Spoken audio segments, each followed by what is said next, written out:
Assalamualaikum warahmatullahi wabarakatuh. Halo semuanya, selamat pagi, siang, sore, malam, Pak Gunggu, Pak Jadul, dan teman-teman semuanya. Pada video kali ini, kelompok F akan membahas atau menjelaskan mengenai augmented reality atau AR atau realitas perimbu. Kelompok F beranggotakan saya, Asna Modiantika, kemudian rekan saya Anissa Nurmaisari, Muhammad Ihsan Al-Hozali, Rachel Clara Ariela, dan Safira Ardiana Rolanda. Pada sesi video kali ini, kami akan membahas mengenai gambaran umum, klasifikasi atau jenis, kategori penggunaan, kemudian contoh penggunaan, dan manfaat penggunaan dari augmented reality.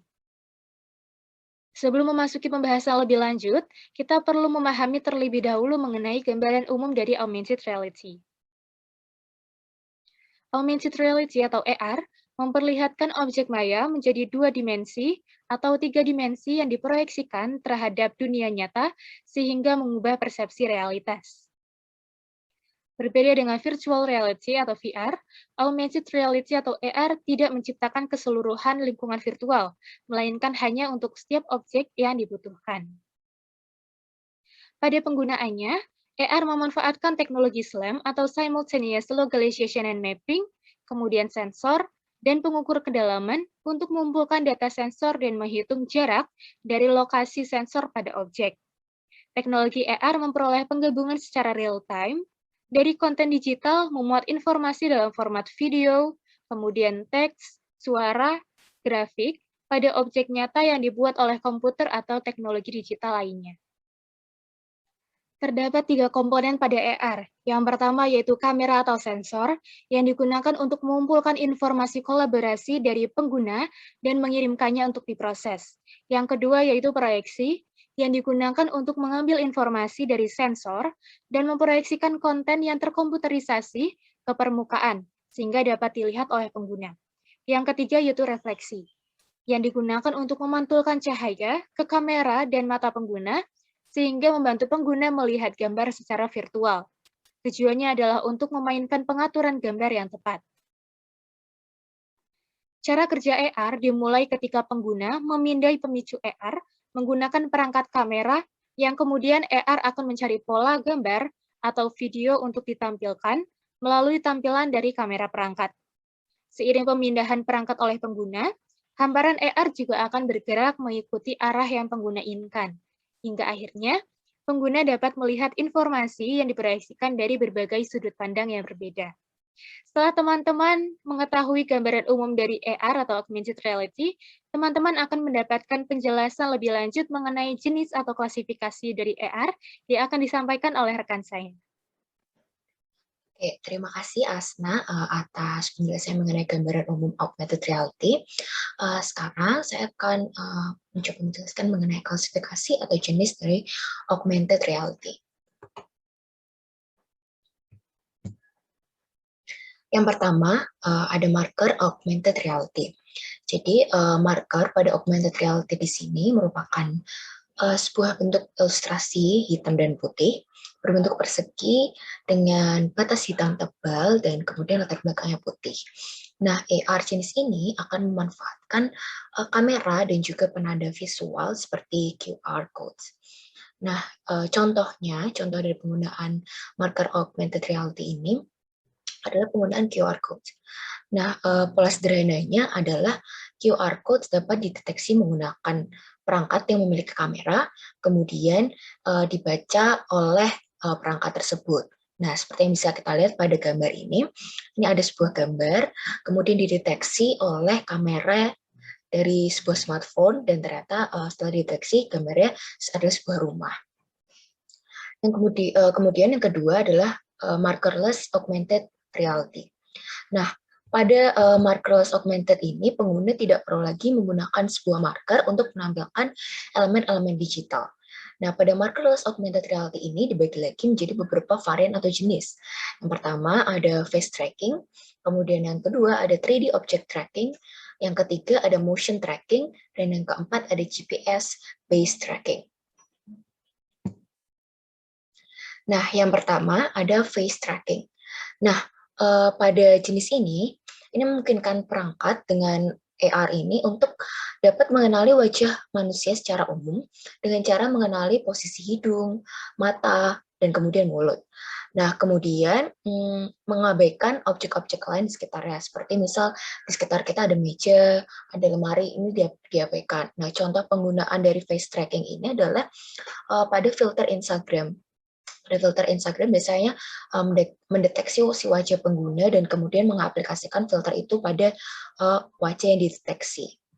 Kemudian yang kedua ada 3D object tracking.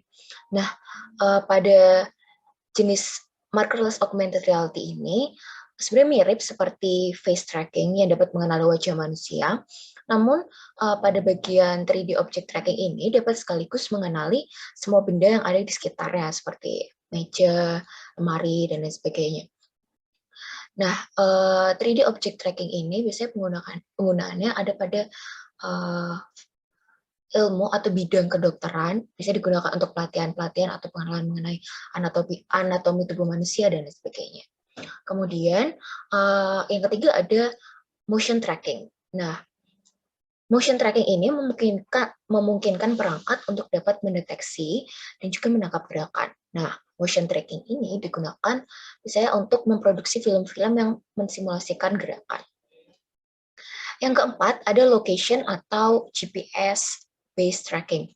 Nah, location atau GPS based tracking ini memungkinkan perangkat untuk memanfaatkan fitur GPS dan kompas pada smartphone atau perangkat yang ada, dan kemudian aplikasi dengan GPS based tracking ini akan mengambil data GPS dan kompas yang kemudian akan menampilkannya dalam bentuk arah yang kita inginkan secara real time. Bahkan ada yang menampilkan dalam bentuk 3D. Nah, contoh penggunaannya ini ada pada games Pokemon Go yang sempat viral beberapa tahun yang lalu. Yang ketiga, ada jenis augmented reality, yaitu projection-based augmented reality. Nah, jenis AR ini bekerja dengan cara memproyeksikan cahaya buatan ke permukaan yang real atau nyata. Nah, pada projection-based augmented reality ini memungkinkan perangkat dengan teknologi ini mendeteksi interaksi pengguna dengan cahaya yang diproyeksikan. Contohnya adalah pada gambar berikut. Nah, ini sebenarnya adalah sepatu Adidas berwarna putih, yang kemudian perusahaan Adidas ini ingin memproyeksikan berbagai style dan juga beberapa warna yang menjadi jenis atau style baru bagi sepatu-sepatu di Adidas. Nah, dengan cara memproyeksikan sepatu putih ini, atau mungkin ditembakkan dengan cahaya laser yang kemudian dapat mengubah sepatu warna putih ini menjadi berbagai warna dan berbagai jenis atau berbagai style. Kemudian yang keempat adalah superimposition based augmented reality. Nah, jenis AR ini mengganti sebagian atau seluruh tampilan asli dari sebuah objek dan memberi pandangan baru dari objek yang sama. Contoh dari penggunaan superimposition based AR ini adalah penggunaan katalog furniture augmented reality milik IKEA. Nah, pada katalog furniture augmented reality milik IKEA ini menawarkan sebuah fasilitas untuk konsumen atau pengguna untuk dapat mencoba dulu, untuk dapat mencoba atau memposisikan barang-barang yang ingin dibeli ke dalam lokasi atau tempat atau ruangan di dalam rumahnya, sehingga sebelum membeli konsumen dapat memperkirakan apakah barang tersebut cocok atau tidak berada di dalam rumahnya. Selanjutnya akan dijelaskan oleh teman saya. Terima kasih Kak Rachel atas kesempatannya. Saya Safira izin melanjutkan presentasi. Di sini saya akan membahas mengenai kategori penggunaan augmented reality. Yang pertama yaitu hamparan informasi. Augmented reality ini memberikan pengalaman yang menarik bagi pengguna untuk menjelajahi ruang dan mendapat informasi tambahan melalui tampilan suatu objek. Ini bisa jadi informasi tekstual yang muncul dari objek atau bisa juga terkait dengan model 3 dimensi dan animasi video dari objek. Nah, contohnya yaitu ada British Museum. Di sini British Museum ini telah bermitra dengan Samsung untuk membuat aplikasi IR. Nah, seperti yang ditunjukkan dalam gambar, British Museum ini memiliki aplikasi dengan nama The British Museum yang dikembangkan bersama Samsung tadi, yang dapat digunakan oleh pengunjung apabila datang ke British Museum untuk dapat melihat informasi tambahan mengenai benda-benda yang terdapat atau dipamerkan dalam museum. Hal ini sebagai bagian dari pengalaman pengunjung. Nah, pengunjung ini dapat mengarahkan kameranya sambil membuka aplikasi tersebut. Nantinya akan muncul tambahan informasi terkait benda-benda yang dipamerkan dalam museum tersebut, serta ada bentuk 3 dimensi yang diperlihatkan dalam bentuk IR tadi. Yang selanjutnya yaitu ada objek virtual. Nah, objek virtual itu augmented reality ini memungkinkan pengguna untuk berkomunikasi dengan pelanggan dan juga memungkinkan mereka untuk menjelajahi produk pengguna. Nah, contohnya yaitu promo IR IKEA. Nah, IKEA ini membuat aplikasi yang bernama IKEA Place. Nah, IKEA Place ini memungkinkan penggunanya untuk dapat melihat item dari katalog furnitur yang tercantum di gambar sebelah kiri yang dipromosikan dan dapat dimunculkan dalam bentuk 3 dimensi di rumah pelanggan IKEA. Nah, sehingga pelanggan ini tidak perlu repot-repot datang ke IKEA. Nah, aplikasi ini menampilkan furnitur IKEA sesuai ukuran aslinya dengan menyesuaikan dimensi ruangan pelanggan, sehingga pelanggan ini dapat dimudahkan untuk memilih pertimbangan furnitur yang diinginkan. Yang selanjutnya yaitu kemasan digital. Nah, secara umum kan pengemasan yang menarik pastinya akan membuat konsumen untuk tertarik setidaknya melihat atau bahkan baiknya membeli suatu produk gitu. Nah, sama halnya dengan kemasan digital. Augmented reality ini memungkinkan pengguna untuk memberikan informasi kepada pelanggan tentang produk untuk kepentingan bersenang-senang. Hal ini dapat digunakan oleh perusahaan untuk marketing agar banyak konsumen baru tertarik pula untuk membeli produk ini. Nah, contohnya itu Starbucks pada saat itu menggunakan IR sebagai bagian dari promo pemasarannya pada Valentine Days. Nah, pada saat itu pelanggan bisa mengunduh Starbucks IR dan mengarahkan smartphone mereka ke secangkir kopi yang dibeli pada saat Valentine Days. Nantinya akan muncul beberapa pesan cinta berupa animasi digital di layar smartphone pelanggan. Sekian presentasi dari saya, selanjutnya dilanjutkan oleh teman saya. Terima kasih. Oke, terima kasih atas kesempatannya. Tadi teman-teman sudah dijelaskan terkait dengan apa sih augmented reality ini dan juga klasifikasinya. Nah, sekarang saya akan menjelaskan terkait dengan contoh penggunaannya oleh perusahaan. Nah, yang pertama adalah Pokemon Go. Mungkin teman-teman sudah tidak asing lagi dengan games ini, karena games ini cukup viral pada tahun 2016, yang mana cara memainkannya adalah kita harus berkeliling kota, berkeliling kompleks untuk mencari Pokemon. Nah, pada saat kita sudah mendapatkan Pokemon, misalnya ada di taman kota, kita diperintahkan untuk menangkapnya. Dan pada saat kita menangkapnya, di layar HP kita akan menunjukkan adanya Pokemon di hadapan kita, seolah-olah di taman tersebut ada Pokemon yang harus kita tangkap. Nah, ini merupakan salah satu contoh dari penerapan augmented reality. Selanjutnya adalah IKEA. Nah, mungkin teman-teman pun sudah tidak asing lagi dengan perusahaan ini. Perusahaan yang memang menyediakan furniture rumahan seperti misalnya kursi, tempat tidur, dan segala macamnya. Nah, kadang-kadang pada saat kita ingin membeli barang-barang rumahan, kita tidak tahu nih ukurannya apakah sudah tepat dengan ruangan yang akan barang tersebut tempati atau tidak. Nah, maka dari itu IKEA menyediakan fasilitas dengan menggunakan teknologi augmented reality ini. Nah, bisa dilihat di layar bahwa jika kita misalnya ingin membeli kursi, kita bisa mengukur dulu nih apakah kursi tersebut cocok di ruangan tersebut atau tidak. Nah, hal ini bisa mengatasi permasalahan yang sering timbul, yaitu kursinya kegedean ataupun kursinya kekecilan. Seperti itu. Nah, mungkin contoh yang terakhir yang bisa saya sampaikan pada presentasi kali ini adalah Timberland. Timberland ini pada dasarnya merupakan sebuah perusahaan yang menjual pakaian dari mulai baju, celana, dan juga sepatu. Nah, biasanya pada saat kita ingin membeli pakaian, kita mencoba pakaian tersebut di fitting room. Apakah pakaian tersebut cocok ataupun tidak, seperti itu. Nah, dengan teknik augmented reality yang diterapkan oleh Timberland, kita hanya perlu fit in baju di depan layar yang sudah disediakan. Jadi kita tidak perlu nih mengambil baju terus menempatkan lagi ke tempatnya semula. Kita hanya perlu berdiri dan kita tinggal mengatur device yang sudah disediakan oleh Timberland. Nah, mungkin itu saja contoh penggunaan dari augmented reality ini. Penjelasan selanjutnya akan dilanjutkan oleh teman saya.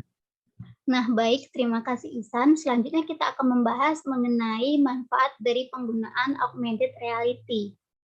Seperti yang kita ketahui bahwa kadang masalah yang muncul ketika kita ingin berbelanja online yaitu adanya keraguan kita terhadap barang yang ingin kita beli.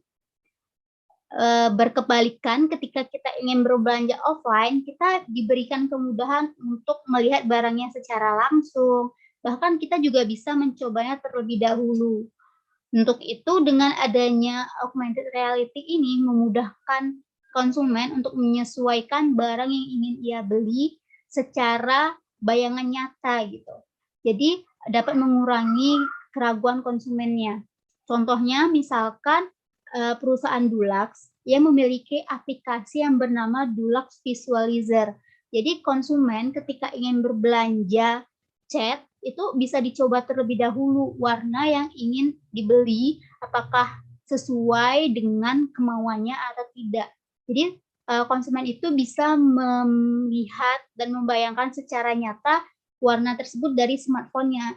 Itu bisa dibandingkan dengan dinding rumahnya. Jadi dia punya gambaran nyata gitu. Oh, ternyata catnya ini ketika diaplikasikan ke dindingnya cocok nih gitu. Atau ada perusahaan Garnier yang mempunyai juga aplikasi augmented reality ini. Jadi ketika konsumen ingin membeli cat rambutnya, konsumen itu bisa melihat bayangan secara nyata gitu. Ketika cat rambut itu diaplikasikan ke rambutnya, oh ternyata cocok gitu. Jadi konsumennya tuh yakin untuk membeli produknya. Nah, manfaat yang kedua yaitu dapat meningkatkan kepuasan konsumen. Jadi dengan adanya augmented reality ini, konsumen kan jadi punya bayangan secara nyata nih. Jadi konsumen itu merasa produknya ini sesuai dan cocok dengan kemauannya. Jadi muncullah kepuasan konsumen terhadap produk tersebut. Lalu konsumen juga bisa memberikan review produk terhadap produk yang dijual oleh perusahaan tersebut. Jadi perusahaan tersebut memiliki review yang bagus gitu. Nah, jadi manfaat yang ketiga yaitu adanya dapat mengoptimalkan profit perusahaan. Seperti yang telah dijelaskan tadi bahwa dengan adanya augmented reality ini konsumen kan jadi yakin nih untuk membeli produknya. Konsumen juga jadi puas nih terhadap produknya gitu. Nah, konsumen akan terus membeli produk yang ada augmented reality-nya karena konsumen itu jadi yakin, jadi puas gitu dari produknya sehingga dapat meningkatkan profit perusahaan. Walaupun kenyataannya untuk menerapkan aplikasi augmented reality ini membutuhkan biaya yang cukup mahal, tapi bisa dijadikan sebagai investasi perusahaan di masa depan. Nah, kesimpulannya adalah manfaat dari adanya augmented reality ini akan memudahkan konsumen untuk menentukan keinginannya hanya dengan menyesuaikan tampilan dari objek dunia maya seperti yang tadi cat dinding tadi itu terhadap bentuk tampilan di dunia nyata gitu. Selain itu, dengan adanya augmented reality ini dapat membantu perusahaan untuk mempromosikan produknya lebih menarik lagi. Nggak hanya mempromosikan barang itu aja, tapi bisa ditunjukkan juga nih review produknya, cara pengaplikasiannya gitu. Kayak misalkan aplikasi Dulux Visualizer tadi. Jadi ketika mempromosikan produknya bisa tuh ditampilin bahwa perusahaan tersebut memiliki aplikasi Dulux Visualizer. Jadi konsumen lebih tertarik untuk membeli. Nah, sekian presentasi dari grup F. Apabila ada kesalahan, mohon dimaafkan. Presentasi kelompok F ditutup. Terima kasih.